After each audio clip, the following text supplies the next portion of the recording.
Hi mga covers bahay, I'm Candy Marie Merales or International Territory Specialist.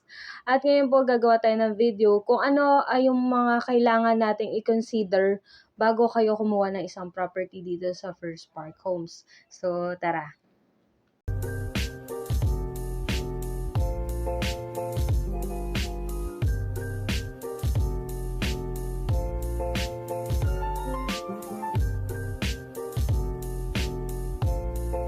Number 1 po is yung ating budget. Okay, so kailangan may nakaset tayo for monthly amortization para maiwasan po natin yung mga late payments, okay?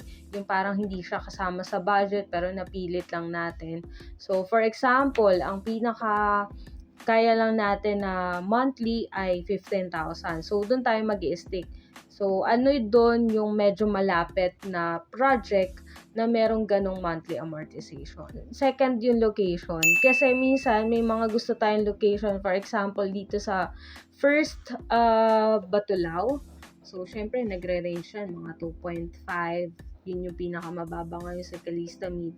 Pero, hindi siya pasok dun sa budget natin. So, kahit anong pilit natin na gusto ko yung Batulao pero hindi akma dun sa magiging budget natin. So, kailangan mag-adjust tayo. Ano naman yung pwede nating maging option na hindi naman ganun kalayuan dito sa First Batulao. So, yun din ang titignan natin, no? Kung sa location, ito ba ay hindi binabaha? Ito ba ay wala sa fault line? Ito ba ay nasa safe zone? Ito namang sa mga projects natin, thank God, hindi naman tayo binabaha. And nasa safe zone naman po yung properties natin. So, ito yung pinaka-importante. At, syempre, hindi lang naman yun sa safe zone. But also, kung ito bang location na to ay easy access for public transportation. Kung accessible ba siya, kung pupunta ka ng malls, may malapit ba? Pupunta ka ng palengke, schools, hospitals. So, meron ba? So, yun yung titignan natin, okay?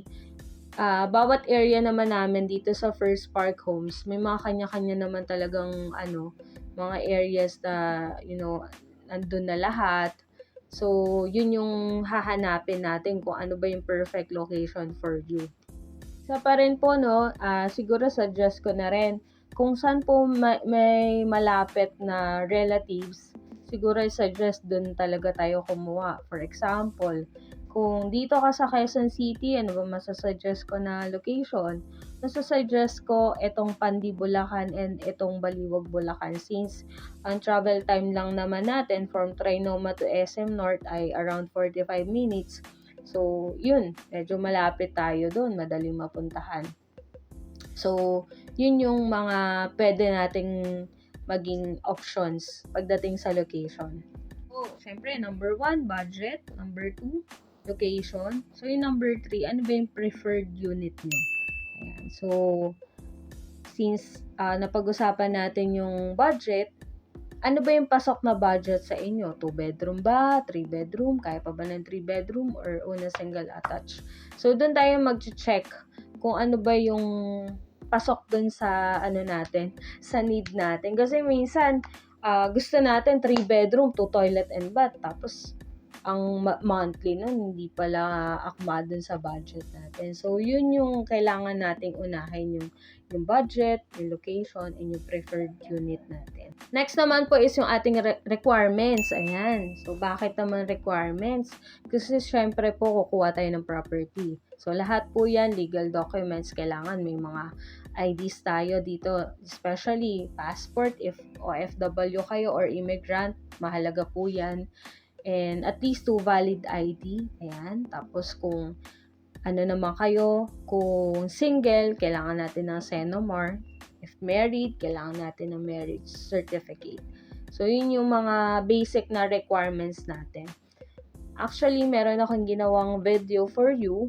Yan. So, makikita nyo po siya dito sa YouTube channel ko na local clients requirements and OFW or immigrants requirements. So, dun, in-specify ko ano yung mga kailangan natin bago tayo, kumbaga, kung ano yung pwede nating paghandaan pagdating ng bank financing. Kasi, kung bakit naman natin siya nilalatag na sa mga kliyente, it's because kasi ka-tie up kami ni bangko. And kung ka-tie up kami ni bangko, kailangan alam namin yung specific requirements para dito sa mga kliyente natin. So, yun. So, yun yung kinaganda rin kay First Spark, no? Dahil nga ka-tie up kami, mas madali yung process, mas madali yung approval. Ayan. Ang pinaka-last is yung lakas ng loob. Okay? Lakas ng loob. Kasi, kukuha ka ng property na feel mo na kailangan mo magkaroon ng bahay dito sa Philippines. Bakit ka kukuha? Para sa pamilya mo? Para saan ba? Sa family mo? Dahil mag-aasawa ka, kailangan nyo for investment, para naman may napupuntahan yung pera natin pinaghihirapan dito sa property. So, yun yung pinaka-last napaka-importante nun dahil kailangan handa tayo sa obligasyon. Dapat yung pagdating ng monthly payment, excited tayong magbayad niyan kasi ito, property namin to. Hindi po pwedeng kung kailan lang natin gusto magbayad, doon lang tayo magbabayad. Hindi naman po pwede po yun kasi mape-penaltyhan kayo. I hope mga Fabers Bahay, marami tayong natutunan kahit na maliit or saglit na panahon lang itong ginawa kong video. I hope na nakatulong ito para ma-identify nyo kung ano ba talaga yung pinaka-target ninyo na unit, kung pasok ba siya sa budget, and kung saang location ba perfect kayong tumira. Ayan. So, again, I'm Candy Marie Merales po, your International Territory Specialist. I'll take this opportunity na din para sa mga kababayan natin na nandyan sa Qatar. Nagkita-kita po tayo dyan dahil October 1 to October 30 nandyan kami sa Doha, Qatar. So, I'm so excited to meet you dahil maraming kababayan talaga na gustong-gustong mag-purchase dito kay First Spark, kaya lang hindi nila alam paano. So, ayan na, pupunta na kami dyan. So, sana maging excited din kayo at marami kaming ma-meet. So, kung may mga katanungan and gusto nyo pa po magpa-side viewing habang nandito po kami sa Philippines, mag-message lang kayo. And I have also website, yan, sa firstofficial.ph, sa akin yan. And meron po tayong personal FB account, syempre. So, Candy Marie Merales. Yan, naka-block po ko niyan. And yung aking FB page na First Spark Homes PH by Candy Merales. Ayan, puro Candy Merales na yan. So, mag-message lang kayo for more information para naman mapag-usapan natin kung ano ba yung perfect unit for you. Maraming salamat mga ka-First Bahay. I love you all.